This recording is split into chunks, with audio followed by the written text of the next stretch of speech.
Okay, let's get started. So my name is Ruslan Nikolaev. I'm an assistant professor with Penn State, and I'm going to be teaching course 73. Hopefully you will enjoy this course. Just kind of want to go through some logistics. So I have office hours from at least tentatively. I will schedule to office hours on Tuesday from 12:30 to 2:30, and we'll have lectures every Tuesday and Thursday. For the section 2 is going to be 10:35 to 11:50. Just one more thing I wanted to mention. I will be recording lectures, but those are kind of unofficial recordings. So, for example, I see some people are trying to connect right now remotely. So I will not allow any remote connections. I will just record the lecture, right? So, but except maybe the cases when, if for whatever reason, I cannot meet in person, if let's say I attend some conference and I need to and we need to have a remote lecture, then we will have a remote Zoom session. But other than this, Zoom is only used to record the lecture. So I will record both section 1 and section 2, but we'll only publish one video. So at least most of the time I will publish only one video from just one section. So it will not necessarily come from your section, in other words, right? So it depends, right? Also, if you have any concerns when you ask any questions, don't want to be recorded, I can please let me know, right? So I can always pause the recording, and so you can ask a question without being recorded. Also, one thing about the video recordings is that per our policy, I have to delay publications until we have video captioning, and therefore it will take some time, right, before I release the video of our lecture. But slides should be available pretty much after the lecture or even before the lecture. So again, don't rely on video. That's completely unofficial, right? So, and that's just in case if you missed the lecture for whatever reason, right? But you are still expected to attend this course, and so please make sure that you don't miss a lecture so please always come unless there is some serious reasons to not come. So in terms of our teaching staff, so far we have 4 TAs as far as I know. I will announce their office hours later, so once I know a little bit more about this. But I also put some email addresses. If you need to contact them, you can also do so.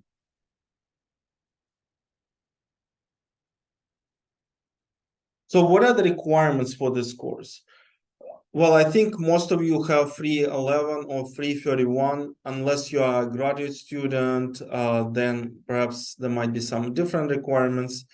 But for undergraduate students, that should be straightforward, right? So 311, 331.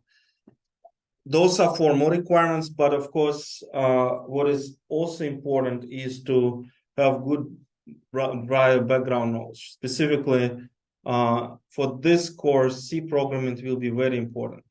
So please make sure that if you have any gaps, please make sure you review the material.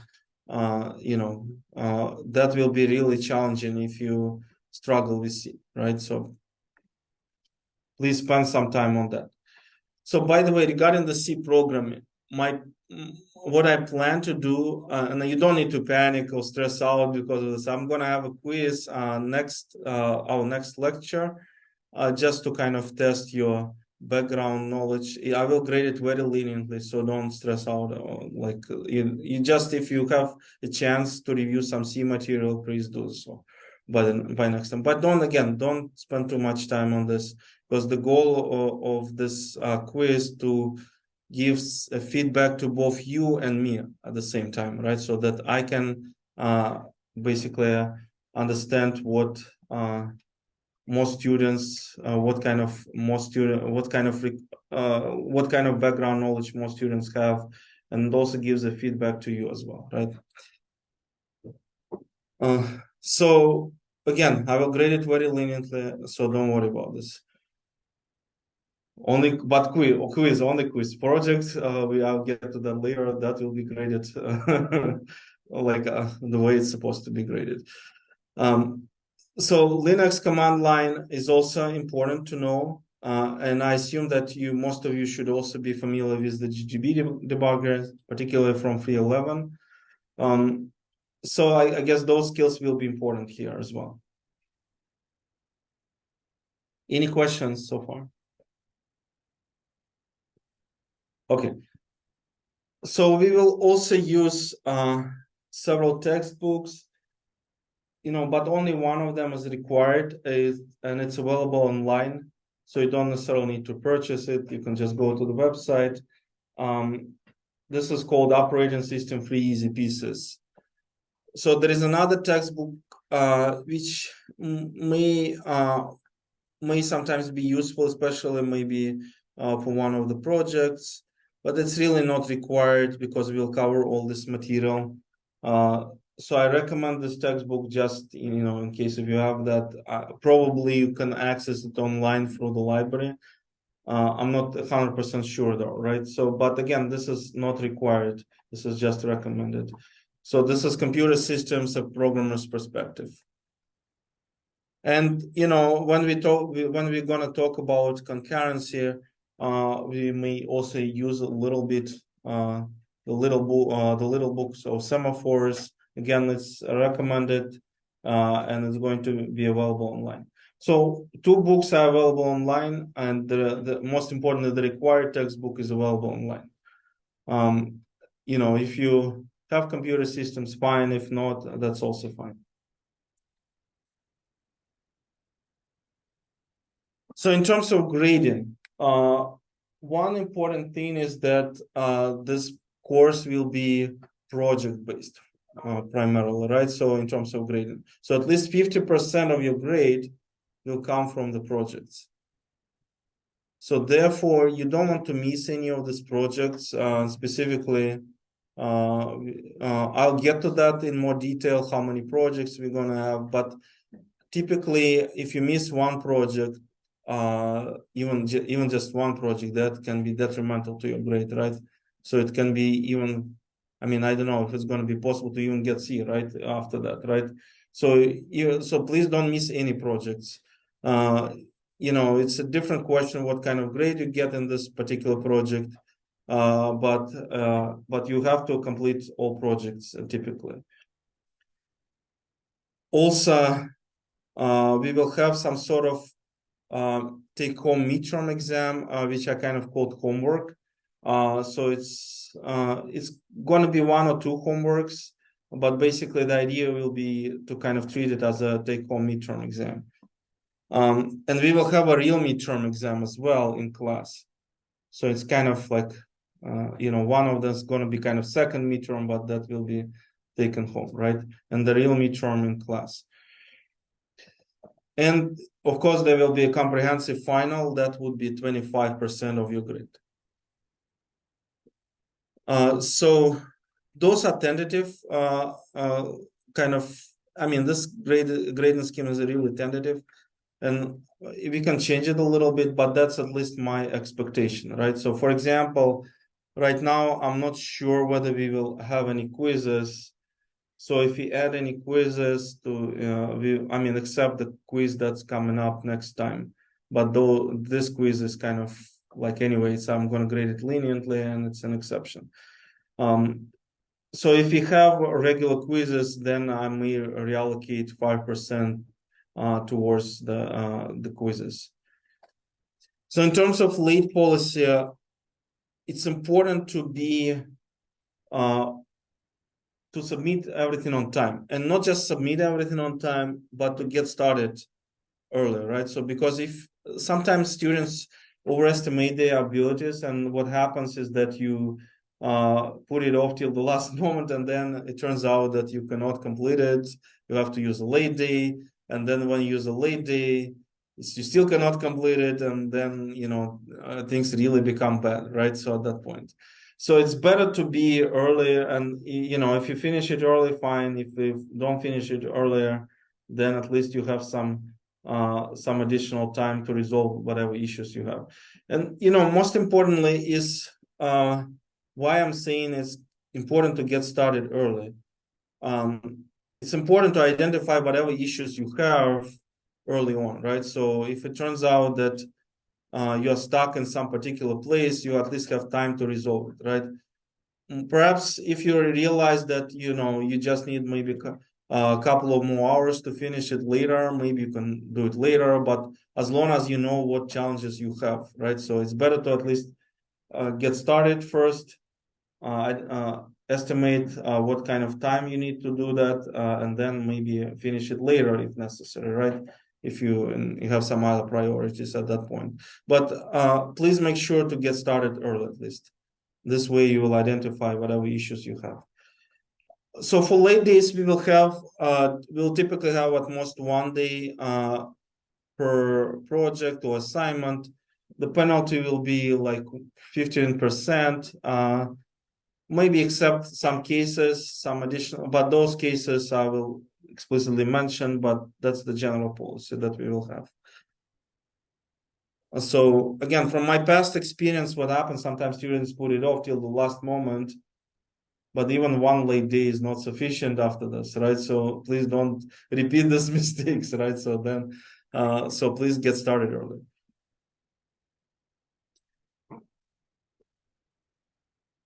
Any questions about grading? Okay.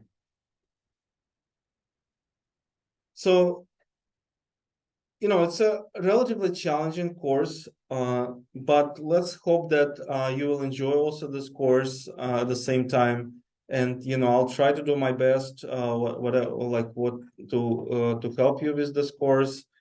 So specifically, what can you expect from me? So if you contact me, I'll try to respond, as soon as possible. Typically, like within 24 hours. Sometimes it may take longer. But generally speaking, if it's a question about the project, maybe it's better to attend office hours, right? Or we will have office hours for TAs. We have plenty of office hours for TAs and also for me. So if it turns out that it's a really urgent question that needs to be addressed right now, right? Or in like whatever time or anytime soon, then please don't hesitate to contact me directly also. One thing also, I really want you to succeed in this course, and therefore please don't hesitate to answer any questions. So if you have any concerns during the lecture, if you don't understand something, please let me know, right? So it's better to know that sooner rather than later, right? And especially because sometimes students can be shy to ask questions. So don't be shy to ask questions. So no question is bad, right? So if it's related to the material, we should definitely talk about that. So also your feedback will matter to me, right? So and therefore, like for example, if it turns out that you don't like this homeworks, or like maybe, or you would rather want to have different structure for projects, it's important for me to know, right? So please I mean, sometimes we can change it in the course already, or if it's at least can be done in the future, right? So so please feel free to let me know this. So again, if you have any concerns, please contact me directly. Don't hesitate to do that, right?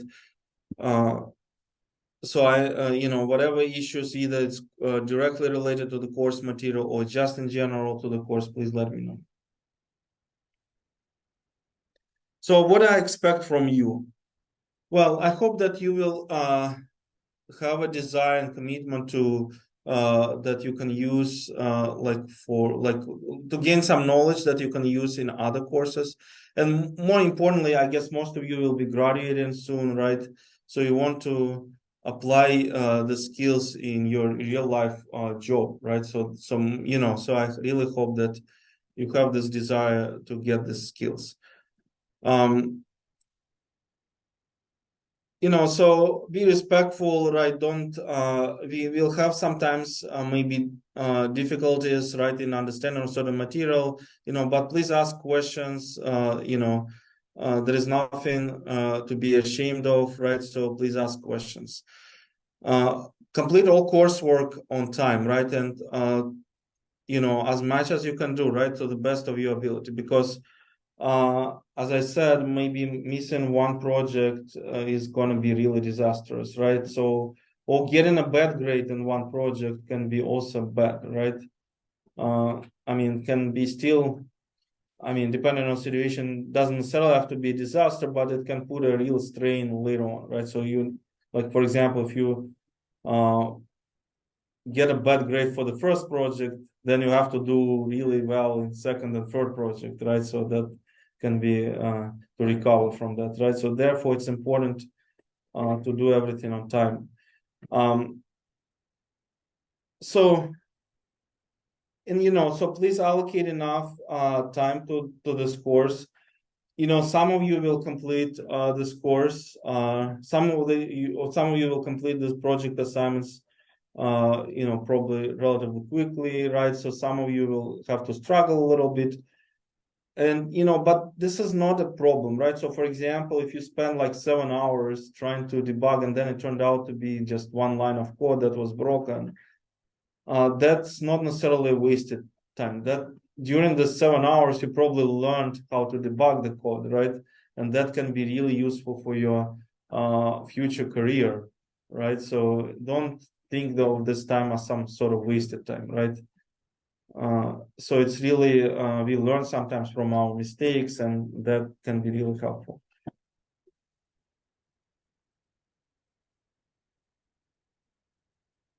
So in terms of any questions? It's a little bit surprising. In this first section, we had a lot of questions. Let's hear everyone is quiet. So don't be shy. Don't be shy. Aside from videos, as I said, I will probably post it with some delay because it has to be video captioned. But also for slides, I will try to post it right away, right? So even before the lecture. So everything will be on our Canvas page. We will have, except maybe we will have discussions. I will decide whether we will use Slack or Microsoft Teams. In the past, I used Slack, but it seems like people recommend to use Teams, but I'm not sure whether it's going to work well. So depending how it works, we will use one or the other approach. But it's going to come later once we have our first project assigned. At that point, we will set up this page. So ask questions during or after the lecture. So don't hesitate to ask during the lecture as well, right? Unless it's like this question sometimes has to be taken offline, that's fine, right? But at least you can initiate that question during the lecture. During office hours is also a good time to ask questions and get help from TAs. Try to get help from TAs first, also, because we'll just have plenty of TA office hours.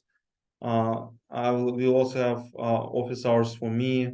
And then if you really need to do something urgently, like contact me directly. Also, sometimes if it's necessary, we can schedule a separate meeting. So in terms of projects, how many projects we will have? I'm expecting we'll certainly have 3 projects. I think what we may also have some sort of extra project, some sort of introductory project 0. to learn how to use GDB, but I'm still deciding on this. Or alternatively, I will just have tutorials for that. But we will have 3 real projects.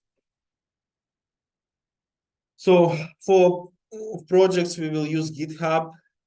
So why is it important to use GitHub? Well, for me, it kind of gives some transparency because I can always go back and see at your GitHub history and see what kind of commits and you made and so on, right? And for projects, by the way, let me ask this question. For project, do you prefer to have an individual project or group project, like with 2 members in each group? So how many of you want to have group project? Okay, how many of you want to have an individual project? Okay, so what we will do, I'm fine. Like sometimes people ask, "Oh, can I do an individual projects?" Right? So I'm saying, yeah, that's fine. Yeah, so you can do an individual project.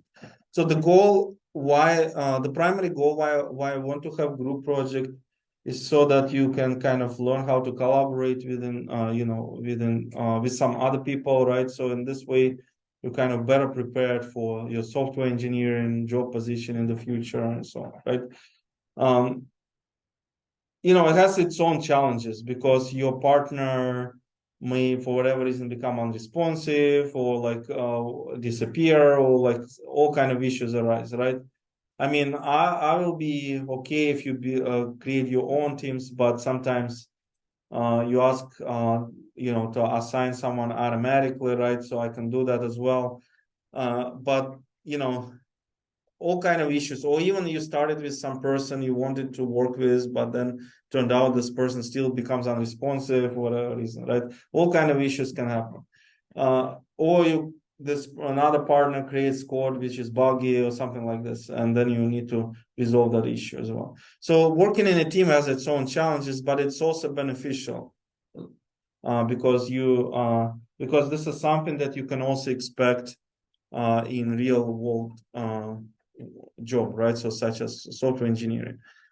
On the other hand, you can also have an individual project, then you don't have that burden. Like you don't have to synchronize with some other person. You will not be dependent on this person, but then you have to do more work, right? So, but I also don't, I mean, all these projects are realistic for they can be done by one person as well, right? So in that sense, I'm not going to make any exceptions. So I will grade you the same way, right? So, but I'm also allowing you, if you're like insisting on working alone, I'm fine with this, right? So then you can be just a group with just one member, right? Okay, so we will use GitHub, and GitHub will help us to also identify some situation. For example, sometimes your partner would come to me and say, "Oh, this I didn't get any help from the other partner. Whatever, I did all this work myself." And then we can go back and look at the GitHub history and see whether that's really true, because that also helps to resolve these situations. Therefore, you have to work individually in terms of making GitHub commits, so that whatever change you make, that should come from your name. I mean, except maybe some rare cases when I will have an exception, maybe you have some setup issues, so then I can allow that. But other than this, please make sure you have GitHub commits individually.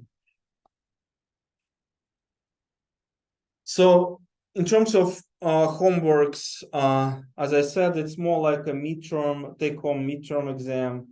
So that's the way that I would treat it. I will decide whether we'll have 1 or 2 homeworks. If we have 2 homeworks, that's basically just splitting a larger homework into 2 pieces. Or we'll have just 1 larger homework. So homeworks, unlike projects, have to be completed individually in the sense that you are not even allowed to consult your project partner, right? So you really work alone, right? Just like on any exam.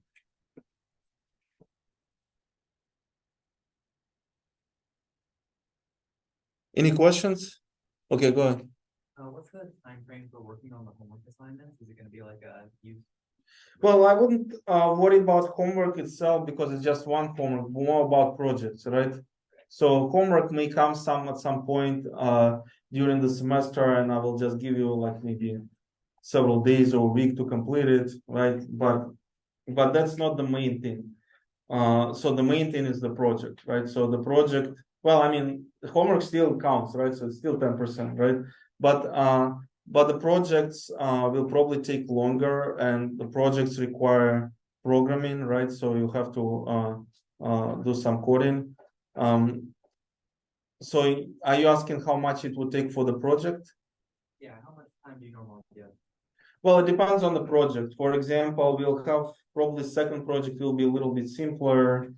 So then we can spend a little less time on this. But I guess the first and third project will be, probably more challenging. So we'll spend more time on this. So pretty much we'll just split the entire semester into the pieces, right?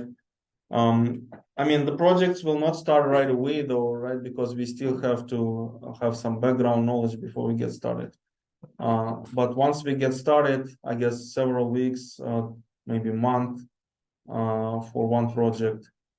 Well, it depends, right? So at least several weeks, right? I need to count that properly, right? So I'm not sure right now. I think at least for the project one, we have several weeks.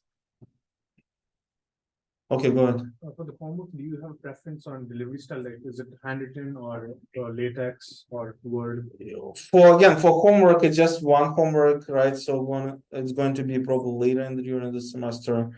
It's going to be probably done online, right? So through Canvas. So you don't need to worry about the format, right? So in terms of projects, all these requirements will be specified in the PDF file that you're going to get, right? So typically, I'm not concerned with what like you do, like in whether you look in LaTeX or some other software, right? So as long as you do the project in C, right? So that's I think the main requirement. Okay, so let's by the way, okay, go ahead. For the projects, do they like build onto one another, or are they just not related? No, I think they will be mostly independent. But just one second. Yeah, but they will be mostly independent. But so again, as I said, you don't want to miss any project, right? So if you kind of miss one project, that can be detrimental for your grade, right? Or if you get a bad grade for one project, that can be equally detrimental, right? So therefore, it's better to, even though they are not built on top of each other directly, you still want to complete all of them, right? Okay, go ahead.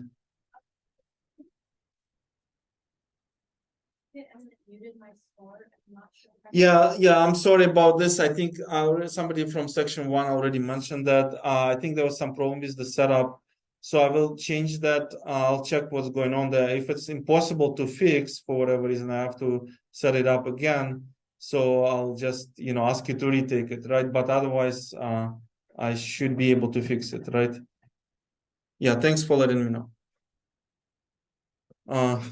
Okay, so what topics we going to cover in the course? Well, first of all, I think the C programming would be the one of the topic that we'll cover today, maybe a little bit next time. And also we will have some sort of background quiz. Again, don't stress out about this quiz. It's just to test that your knowledge, right? So that's the first thing that we will do. And C is going to be very important for the course. So if you have struggles with C, perhaps it's time to revisit it. But I hope that most of you took 311, and this is where you unless you're a graduate student, so therefore you should not have that issues. So in terms of debugging, so as I said, I will decide whether we want to have a separate project 0, so to say, for that. well, not a real kind of project, but some sort of smaller project where you learn how to debug, or instead maybe we'll just have tutorials. So for that, we will kind of just recall GDB, Git, Linux basics, make files, and so on. So then one of the important topic in the course would be CPU scheduling, threads, processes. By the way, how many of you know what a thread or a process is? Okay. So one other thing that is critical to operating systems is CPU modes, and like privileged and unprivileged modes, and like how we can do certain like what sort of operations we are allowed to do in one mode, what we are not allowed to do in a different mode, interrupts, traps, context switches. So those are really central to the operating system design. So again, with respect to threads, we may look at kernel threads, user threads, and look at the how they can be different. I think one of the most important topic, and will probably take some time in this course, is virtual memory, paging, and page tables, page replacement algorithms. So how many of you know what paging is, or page tables? Okay. Yeah, by the way, don't worry if you don't know that yet, right? So I'm just asking, right? So just to get an idea.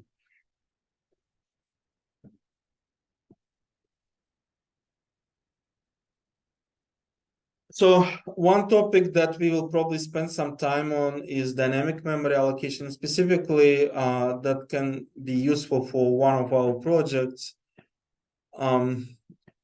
So the second textbook that I mentioned, which is recommended textbook, has some information about memory allocation, and even implements a simple memory allocator. You may use it as a reference, though probably your implementation will be somewhat more that kind of a trivial. The textbook has a trivial implementation. Your implementation will probably be more complex than that, right? And also it's possible that I'm gonna kind of change that, right? So it's actually quite likely we'll change that, so we'll not exactly follow the traditional this textbook style, right, for the memory allocation.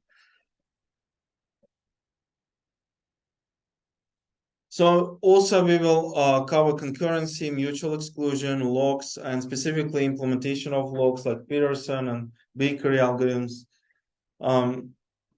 So that gonna come later during the course, probably towards I guess the second half of the course.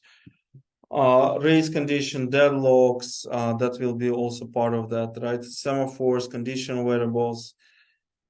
So by the way, if some of these terms look scary to you, that's fine, right? So that we will learn later during the course, right? So don't worry about this, but maybe some of these terms you have already heard. So also typically we in this course we cover IO devices and DMA, and like and also storage, hard disks, SSDs. That's going to be probably the very end of this course, and depending on how much time we have, we will decide how deep we're going to go into these topics. And also we will have file systems, file descriptors, inodes, and how we can also manage free space in the file systems. So let me talk a little bit about academic integrity. Yeah, so I think for this course in particular, and for any large courses like this, I mean, it's not a secret that in the past there was a lot of like this academic integrity issues, right? So therefore, I really hope that we can avoid these issues in this course. And I'm really kind of, so please make sure you understand the academic integrity rules. We will also have this quiz, as some of you already have seen, right on Canvas. But the most important thing is to not just formally satisfy, but to satisfy the spirit of the academic integrity, right? So all work has to be done individually and independently. I mean, of course, for projects, you're gonna work in groups, and you can work with your teammate and discuss those issues, and it's up to you how you're gonna split the work. Though the expectation is that you split it fairly, right? More or less like 50%. One person and 50% the other person. But I'm not saying, okay, you're going to be implementing linked list, or you're going to be implementing like maybe I don't know, maybe a hash table or something like this, right? That's up to you, right? So how you're going to split it. So what things are really forbidden? So for example, one thing that is really forbidden is looking at another student's code. You don't want to go and check how other people are, like what other people have done for this project or for this homework or for midterm, whatever, right? So you don't want to look at any of this, right? And for projects, there might really be a temptation, right, to go and talk to some other people. Please resist this temptation, right? So please don't do that. Also, another thing is also important. You don't want to help to debug someone else's code. So that's also an academic integrity violation. So if some of you say, "Oh, I'm stuck. Please help me to debug this." Please don't do that. That's also going to be a violation. So looking online for hints how to solve an assignment is also typically not allowed. I mean, unless you're just looking for some general questions. Okay, go ahead. What about documentation? Well, documentation, let's say for C or documentation for, let's say, OS API or something like this, something that is some general information. That is typically fine, right? And more importantly, in fact, I will even refer you to some documentation that you need to look at. So those references are definitely fine that I'm mentioning in the assignment, right? Oh, in the project. But one thing that just one second. But one thing that would be really problematic, if let's say I mentioned memory allocator, and then you're gonna say, okay, I'm gonna go online and see how other people implement memory allocator. That's not going to be good, right? So that's going to be an academic integrity violation, right? But even if it's not necessarily related directly to the course, but still, right? So people implement a memory allocator. You probably can guess that's not uncommon, right? There is probably some code online, right? So you don't want to look at that. But you will be allowed to look at, let's say, a textbook code. So there will be some reference implementation in the textbook. Or we can look at our slides. That's also fine, right? But if you have a question, okay, how do I use a pointer in C? Or how do I use it? How do I use it? I mean, unless it's an exam question, right? So unless it's an exam question where you're not allowed to use internet or cell phone or whatever, right? So if it's just a project where you have to do coding and you just want to recall some C programming, or right, so how to use pointers, those general things are fine, right? Again, you don't want to go to just copy some code blindly, like from Stack Overflow. Like let's say if you want to look up how to align some pointer, you don't want to just copy that code without understanding it. But it's fine to look at those general things. But again, if you are doing some homework, or if you are doing homework and you are not allowed to use any online sources, or if you are using or you are or writing a midterm, or you're writing a final exam, then maybe, yeah, so you don't want to go even for that questions. But for projects, it's typically fine, right? So, but again, what is not fine is to look for a specific solution. Okay, go ahead. Are we allowed to use tools like GitHub Copilot or other plugins based on generative AI? GitHub, what? So it's like a plugin that sort of complete your task type code. Is that allowed? But what's the advantage of this? Can you explain what, like at least before I can say yes or no, right? It's like when you're coding and say you implement something simple, like let's say a binary search, and you just have a binary search and you just start like the root, and then it will just come to the left. Yeah, let's not do that, right? Because that would be. And by the way, one thing I wanted to mention that, you know, with these things, there's a lot of this AI also things like you can go to ChatGPT, right? So let's not do that also, right? So ChatGPT would also be prohibited, right? Unless I saying, okay, you can use ChatGPT to help you with debugging, right? And only with that, right? So maybe I will allow that. I will think about that. But so I actually found that sometimes it can be useful, right, for debugging. So it will even give some extra information. You know, so I had one student was trying to debug some code, and I mean, there was some message from some project, which is not a well-known project, right? But you know, the ChatGPT was still able to kind of identify like the error and say, okay, this CPU exception is this and that, and most likely you have bug there and so on, right? So it didn't actually help to resolve this issue, but at least kind of gave some additional information, right? So I'm not sure whether this is good or not.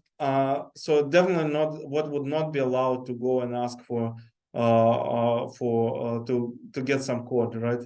So remember that I can also use that system, right? So I can always double check whether where this code comes from, right? So please only look online for some general information, such as documentation, right? So how to use, like, let's say, pthread mutex log, or how to use something like that. Again, unless it's an exam where it's a closed book exam, when you are not allowed to look anything online, or unless it's a homework, sort of take home homework assignment, and I explicitly prohibit to use online sources, right? Maybe in this case you don't want to use even that, but for projects you can use it, but only for general questions. You cannot ask for memory allocator. You cannot ask, let's say, to write some mini operating system for you, right? So this is not something that would be I mean, yeah. And anyway, if you're in doubt, please ask. So for example, if you are implementing a memory allocator and realize that, you know, this is a fancy tree algorithm out there that may help you to implement an efficient memory allocator, you know, I may allow you to use that particular piece of code, right? But you always have to ask first. And I don't expect that to happen, but who knows, right? So if in doubt, please ask first. And never copy anything, never copy and paste anything, right? Because even if you go to Stack Overflow and find how to use pointers, you want to understand how to use pointers. You don't want to copy and paste that, right? Even if it's just a general question. So don't get any hints from another students how to solve an assignment, because that would also be an academic integrity violation. Or don't provide any hints. You know, so again, it goes to two directions. Don't use any code from online source.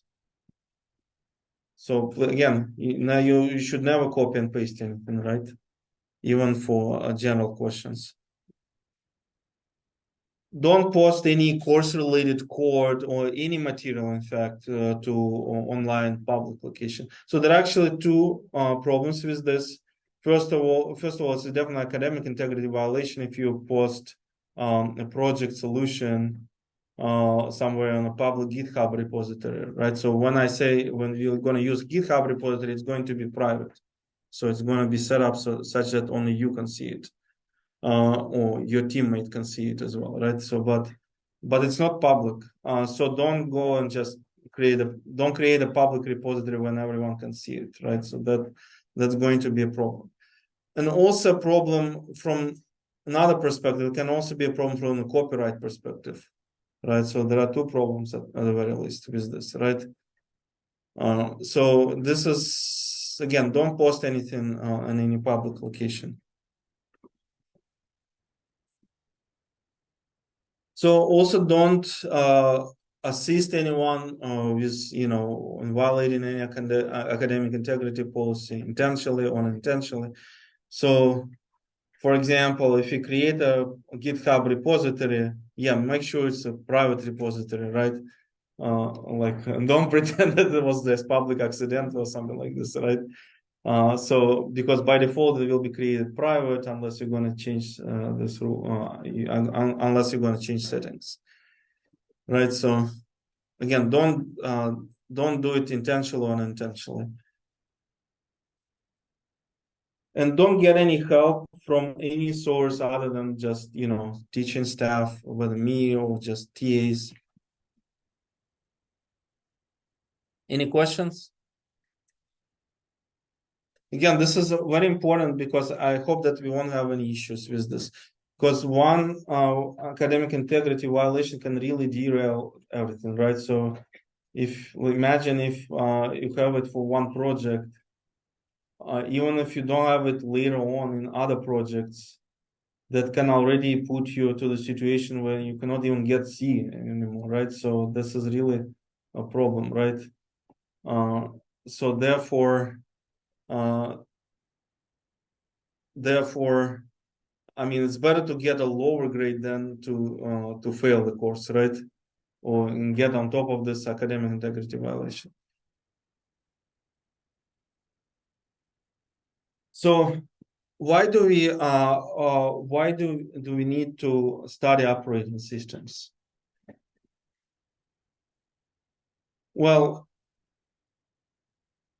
one thing that like, for example, one of this textbook I mentioned, like computer systems textbook, says that we really need to know things under the hood.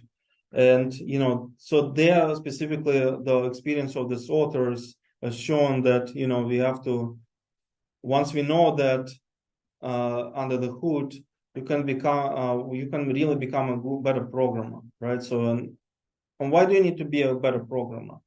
Well, you need to be a better programmer because you want to design, fast, secure, and reliable systems, right? So especially if you think about, definitely performance is something that everyone is concerned about, right? But if you think about security, it's something that people would not take seriously, maybe, or like didn't have a due diligence for security in the past, but nowadays security is a really big problem, right? We have really so many elaborate security attacks. So you have to be aware how to write a good code so that it's secure, right? So, and, this is one of the reasons why you want to study systems. So, and in general, you become a more experienced software engineer. I think that's really crucial. So even though perhaps only a small fraction of you will be designing real operating systems eventually, right? This knowledge will be helpful, I think, for your career in the future. So this is why we need to have that. So let's take a look. We still have like a little bit time left. So does it end at 11:50 or 11:40? 50, right? Yeah. So we still have some time, right? So yeah. So let's talk a little bit about C background, and you can also review some material at home. Again, don't stress out. Just review some material. The point is to just test your current knowledge.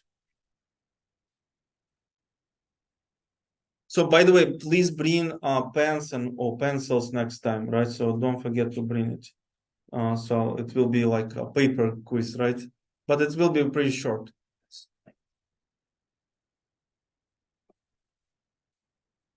So let's kind of recall how we can use pointers in C. One particular way you can use pointers is to return data through pointers. So let's say you need to return multiple data elements. By default, any function in C just returns one value, right? So, or it may return no value at all, right? So if it's void. But you need to return somehow two or maybe more items, right? So how can we do that? So what we can do, we can pass a pointer to these parameters. So for example, we have a function which should calculate both the sum and differences of two numbers. So we have numbers a and b, we want to find sum of a and b and the difference of a and b. So we're going to call a function with parameters 7 and 3, and we're going to retrieve the sum in the s parameter and the difference in the d parameter. So to do so, we will pass a pointer to s and d. So the implementation will be like sum. So we will have to dereference that pointer. So when we dereference the sum pointer, we'll get access to the variable s, right? So to int s. And this is where we're going to write to that memory location. We're going to write the sum of a plus b, right? And the same is when we're going to dereference d, we're going to get access to the variable d to that memory location, and we're going to write the difference a and b, right? So this is how we can return two values.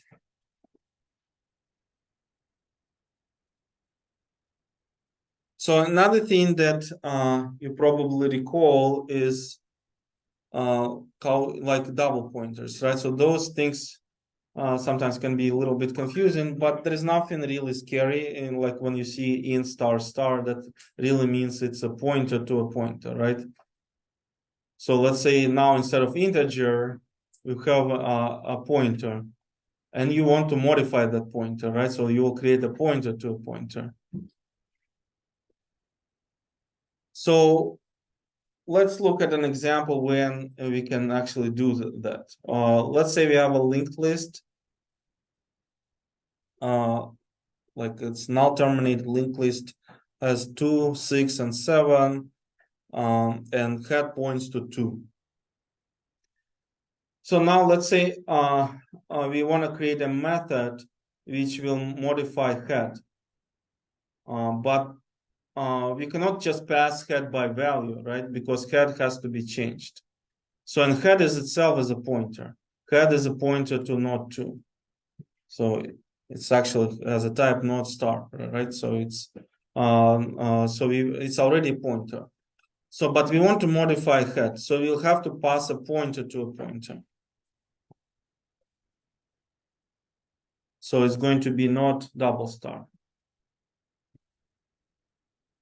So whenever we're going to modify the pointer to a pointer, whenever we're going to dereference the double pointer, we're going to access head. So this is what's going to happen when we're going to update it. So let's say we want to delete 2. And now head should point to 6. So we delete the very first element in the list. So the way that we can implement this, I can show a brief code example here, right? So we initialize a list. Let's say head points to node star initially. So now we want to delete the very first element. So obviously passing by value is wrong, right? So we shouldn't do that. We should pass a pointer to head. So inside delete first, we'll have a double pointer to node, and then we're going to dereference h. So when we're going to dereference h, we're going to access the pointer, so the head pointer itself. And now what we also want to do, we want to retrieve the next node. So the idea is here that we will, because remember that we pass it by pointer, so it's both like input and output parameter at the same time, right? So first thing that we can do, we can dereference this pointer H to get access to head, right? So so AH is not double star right now. So we dereference, this is how we get access to head. And then we get the next pointer. So because head points to node 2, so we get next from there, we get to the point to the node 6.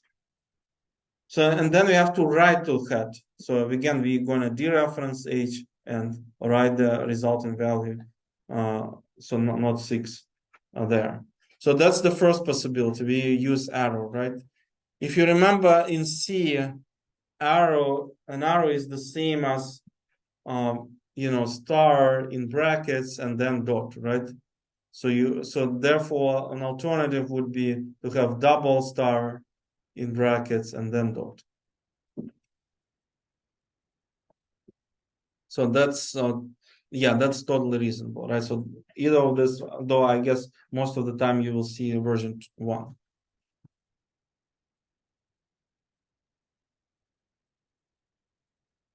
Any questions?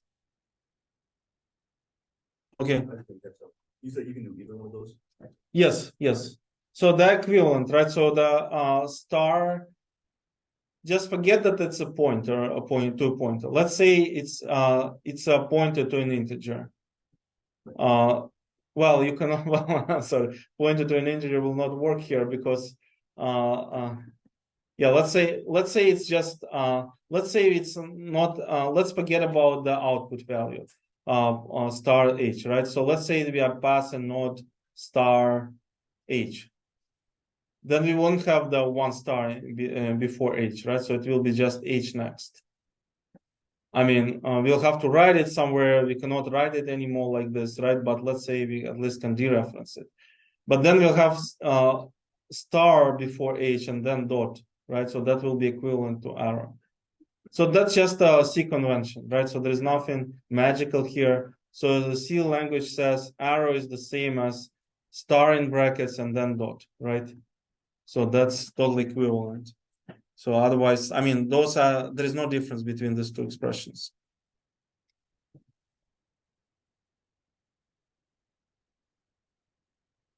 So one other thing to remember is, like, you probably also remember that function pointers. So sometimes we don't know at compile time what function we are going to call, or we may deliberately want to make it flexible so that we have flexibility to decide which function we want to call, so that we can write a more generic code.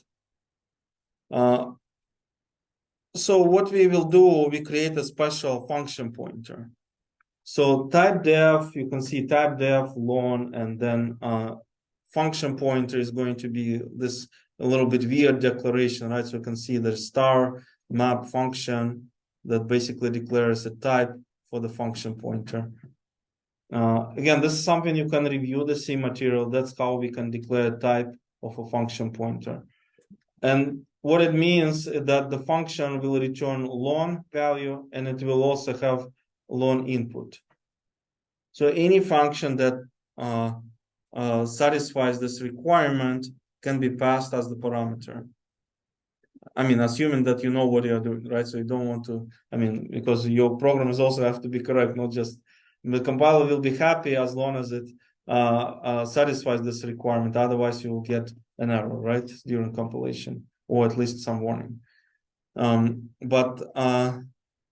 But you should still be, like, your program should still be correct, right? So you should really know what you're doing. So now let's say we want to implement a map function, and the first argument is an array, then the size of array, and then we probably want to do some operation on all array elements. So let's call it map function f. So we'll iterate through all elements of this array from 0 to n, and then we'll do an operation for each element and override this value with that resulting value, right? So I'll get in. So by the way, one thing to keep in mind that in C, arrays and pointers are often used interchangeably, right? So you can see that the pointer, we pass a pointer in map, but we then treat it as an array, right? So this is, I mean, this is not to say that pointer, and an array is the same thing. They are not the same thing, but the way that C treats it, it looks like it's the same thing, but except some cases, right? So, but you pass an array as a pointer effectively, right, by default. And yeah, so this is how you can just use it because it just treats it as a piece of memory, right?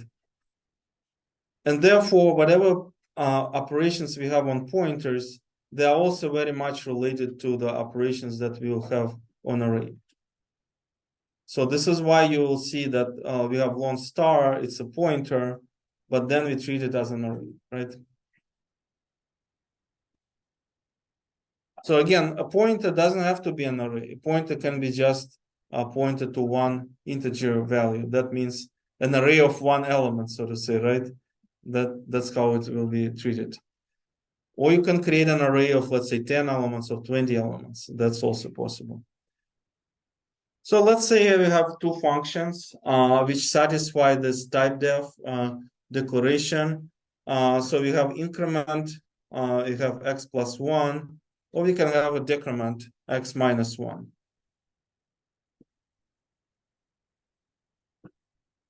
So either of them we can pass, right? And the advantage of function pointers is that we only need to have one version of map. So the compiler is only going to generate one version of map. And then you're going to create two functions, increment and decrement, and you're going to pass it as a parameter. If, let's say, tomorrow you decide to create yet another operation, maybe multiply or something like this, or maybe find the power of 2 of this number, right? Something like that. So you can pass that function there. So it's so you just need to write a separate function, but your map function will stay the same. So this is how you can write generic code.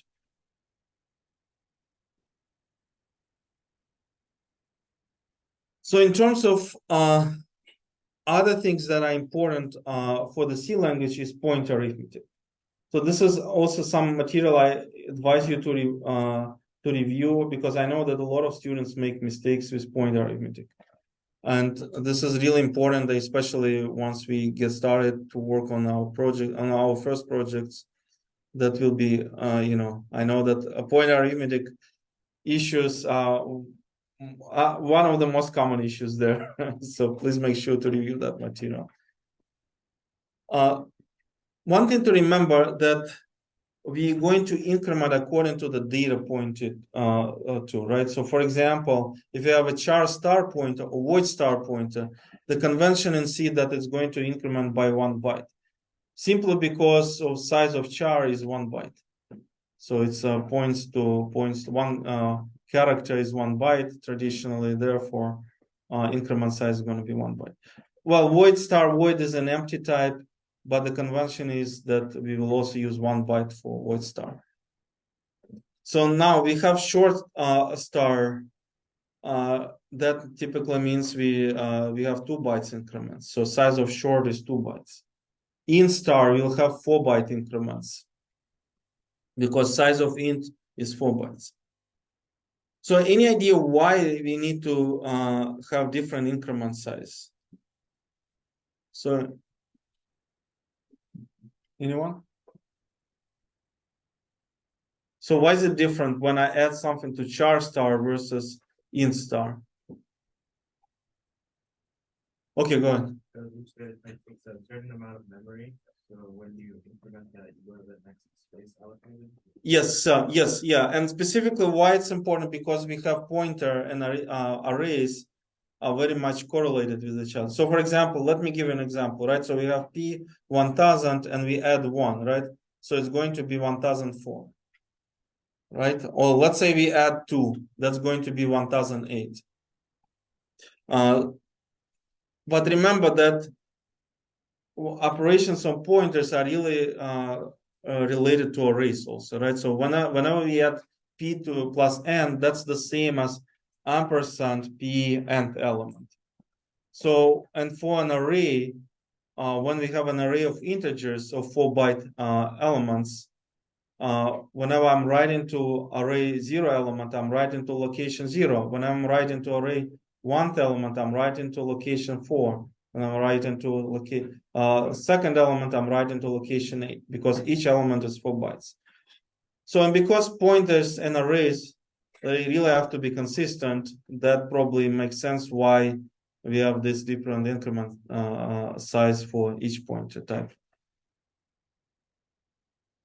So by the way, p minus 1 and then your dereference is the same as p minus 1, right? Even though like may look weird, like you accessing some negative index in array, that's totally fine, right? Because that's what it means.